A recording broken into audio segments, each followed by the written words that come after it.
What is going on, guys? Thank you so much for tuning into yet another episode of the Sports Muse Podcast. I am your host, Kevin Brumley, and I am joined by my co-host today, John. John, how you doing? Doing excellent for this podcast. Woohoo! John's doing excellent. He's not doing well. He's not doing good. It's excellent. So, guys, we are breaking down the Jacksonville Jaguars today. Please, in the comments, drop your season prediction for the Jaguars. We want to hear it, man. Jacksonville Nation, stand up, rep for your team. Let's hear what you guys have to say, and let us know what you think about our prediction. Also, check out, we've done the rest of the AFC South, so definitely check out those videos and scout your competition. So let's start here. Last year, Jacksonville, 6-10, and I think that surprised a lot of people. Ever since they made it that AFC title game against New England, we've seen them kind of not the same team. We look at their additions. They brought in Tyler Eifert, which I think for a long time he's been a great tight end and probably underrated. Dude just can't stay healthy. They got Rashawn Melvin, Rodney Gunter, Chris Thompson, which I felt like was a low-key nice snag, Joe Schobert, and they tagged Ngakoue. So as far as that goes, nobody huge. As far as signings, but they got some pieces, not too bad. And big thing is they kept Ngakoue, which I think is really going to help them. And then departures, they lost Nick Foles, who, I bet you they regret that contract. Marquise Lee went to New England. Calais Campbell, they traded for pennies on the dollar. Blake Ryan and AJ Bouye. I definitely feel like the departures outweigh the additions. How about you? Yeah, unless Tyler Eifert and Chris Thompson just stay healthy and play their best seasons, I agree with you. It's not like Nick Foles didn't have how many snaps did he have last year? I'm not exactly sure, but yeah, it definitely seems like they lost a lot.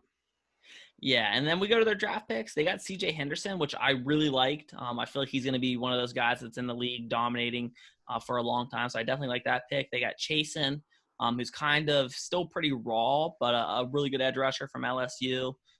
They got Chenault, who before the combine was, we were talking about him as a top 10, top 15 receiver in that same kind of, class as a Jerry Jeudy, and then he ran a pretty abysmal 40 time, slipped, so that could be a little bit of a steal there. And then they got Davon Hamilton, which is a nice solid piece for that defensive line. Might, fill in for maybe like a Calais Campbell, potentially not nearly as good, but we'll see.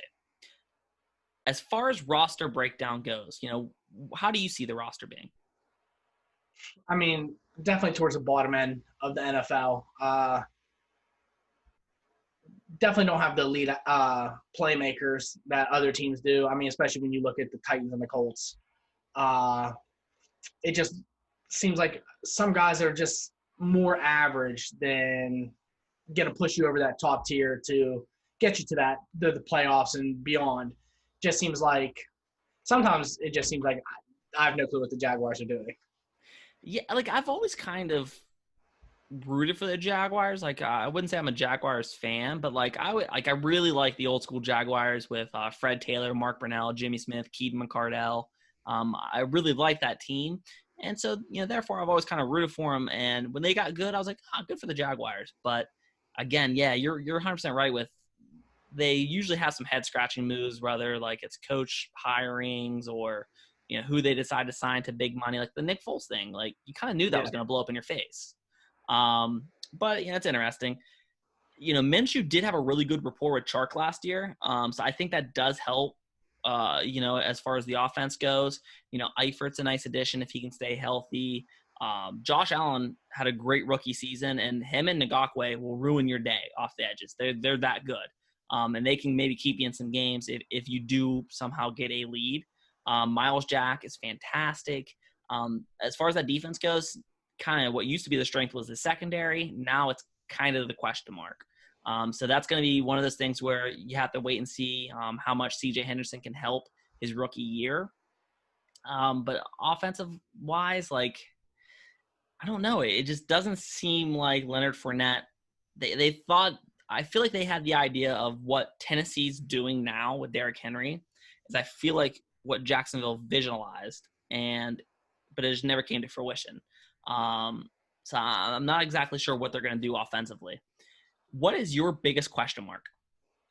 I mean, I think you have to look at Minshew.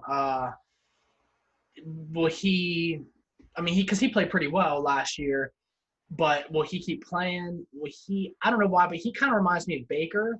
Will he regress his second year almost the same way Baker did? Because Baker's second year obviously was not good at all.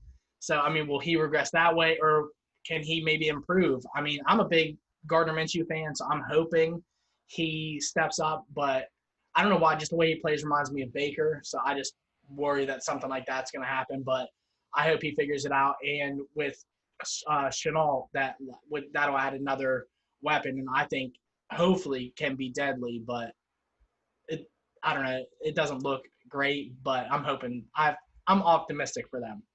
And I definitely understand what you're saying there. To me, the biggest question mark comes down to the roster really as a whole has no success. They don't know what it's like to taste, a lot of victories and playoff berths. A lot of the guys that were there for that AFC title game run, a lot of those guys are gone. The core guys are gone. Campbell's gone. Bouye's gone. Jalen Ramsey's gone. So it's just interesting. And I don't know how that's going to play. Like, are they going to be too young? And are they going to know how to pull out those close games? How do you think they stack up against the rest of the division? I have them finishing third, just right above the Texans. I mean, I'm low on the Texans this year. I don't know. But so I just think the Jaguars maybe pull out a few more wins and that they can just finish right above them. And I would definitely agree with you. To me, I don't hate Jacksonville at all. Like, I don't hate their roster at all. To me, I have a gut feeling it's just one of those years that it never clicks. It's just one of those years where kind of everything goes wrong. Ngakoue is not happy with being tagged. He wants to get long-term money. And I'm just taking a shot. I don't think the record is going to show what talent they do have. I kind of see a 4-12 season for Jacksonville. I just think it's going to be a long year down in Jacksonville, but hopefully they start to get some of the pieces put in, place with another strong draft. Hopefully they can compete the year after. But, it's one of those things where you have to just wait and see. Parting shots. Do you have a parting shot? I'm just wondering if they're trying to move to London or another country because the way they play all those games. And I've heard with their owner that he kind of wants to play even more games over there. So I'm wondering, if they're just eventually going to move over there. But for this year, I guess my parting shot would be, I don't know. I think Chris Thompson has a good year, a great year. Yeah, probably maybe the best year he's had for his career. And I feel like he's always been a guy who's a gamer. You know what I mean? And I feel like he's kind of because the Redskins have never really been great. He's a guy that's kind of been under the radar for a while, but I like that one. And I'm actually going to stay in the running back department for here. So the 2017 draft is arguably the greatest draft ever for running backs, okay? So the first back picked was the 4th overall pick was Leonard Fournette. I don't think Leonard Fournette is a top 8 back out of that draft class. Okay? Okay. I don't think he's a top 8 back out of that draft class. So let me go through. Here's the guys that I think are better, undeniably better. So Cook, Christian McCaffrey, Joe Mixon, Kamara, Kareem Hunt, Aaron Jones. I think they're definitely better. I just don't see really much of an argument. Okay? Guys who I think are better, but I could definitely see somebody arguing with me, is Marlon Mack and James Conner. And then guys who could be in the discussion, they're different kind of players, is a Matt Breida and a Tariq Cohen. So there's 7 backs. Oh, and I also didn't mention Chris Carson. I didn't say Chris Carson. Okay. I think he's better than Leonard Fournette. I think they're the same style back. I just rather have Chris Carson. I don't know. Maybe I'm just a Leonard Fournette hater, but he had all this hype, and when I started watching him come out of college, I was like, okay. And then he just never lived up to it. I don't think he's a bad back, and I would like to have him on my team. I just don't think he's a top 8 back out of that draft class.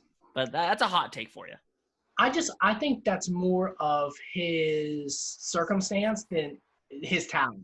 The team compared to those other players, the teams they were on versus the teams he's been on, kind of he's been on the bottom end of the NFL for his teams, where some of those players have been on top tier teams. So I just think it's a lot of that because I mean he really hasn't had a great offensive. I mean I don't even know if like a good offensive line to run behind as opposed to some of those other backs would be my only like defense of him. But I do like Fournette, so I do see what you're saying. But those, I mean, it did seem like they drafted him too early. Now, looking back at Yeah, it's always tough to draft a back top 5, top 10.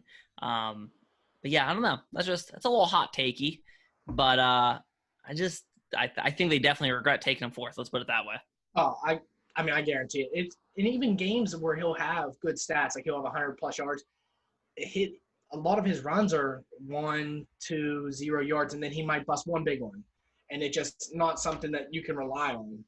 Which is weird because that's not normal for a back of his stature. Usually it's the guy who gets 3, 4 and doesn't really hit the big shots. Yeah. But yeah, I don't know. Just not a huge fan. But if you guys like the content, click like, subscribe, check us out. We've broken down the entire AFC South and the entire AFC West. So definitely check that out and let us know what you think. Until next time.